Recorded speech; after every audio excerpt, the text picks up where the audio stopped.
আপনারা দেখেছেন আগের ব্লগে আমি গেছিলাম দেউলঘাটা মন্দির। তারপর আমরা রওনা দিলাম অযোধ্যার উদ্দেশ্যে। অযোধ্যা যাচ্ছি সিরকাবাদের রাস্তা দিয়ে, আর এইখানে সিরকাবাদের রাস্তায় দুই দিকে পলাশ বনে পুরোপুরি ঢেকে গেছে। তারপর দূর থেকে দেখতে পাওয়া যাচ্ছে অযোধ্যার রেঞ্জটা।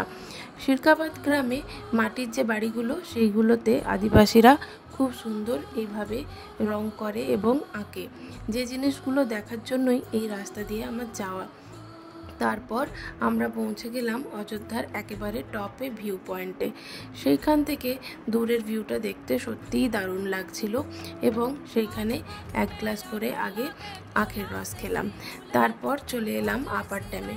কিন্তু আমার কাছে আপার ড্যাম, লোয়ার ড্যাম এবং যে বামনি ফলস এইগুলো আগে থেকেই ঘোরা বলে আমরা সেই জায়গাগুলোতে আর যাব না বলেই ঠিক করেছিলাম।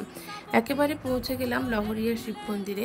আর দুপুরবেলা এই রকম গাছপালা দিয়ে ঘেরা একটা মন্দির, বলতে হবে এত ঠান্ডার মধ্যে বেশ ভালো লাগছিল। এতটাই শান্তি লাগছিল এখানে এসে, মনে হচ্ছিল পুরো দুপুরটা এখানেই কাটিয়ে দিই।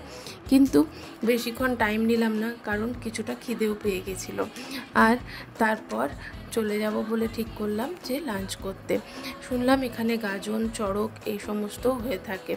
আর একটা পুরনো গাছ আছে, যে গাছ দেখলাম অনেকে অনেক কিছু বেঁধে রেখেছে, যেখানে এগুলো মনস্কামনা পূর্ণ করার জন্য।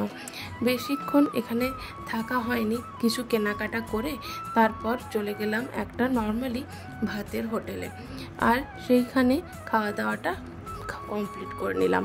তারপর রওনা দিলাম পরের ডেস্টিনেশন পাখি পাহাড়। এই পাখি পাহাড়ের একটা গল্প আছে। এই পাখি পাহাড়ে আগে অনেক পরিমাণ পাখি ছিল, আর এখনও আছে। মানে পাখিদের আবাস বলেই এই পাহাড়টির নাম হয়েছে পাখি পাহাড়।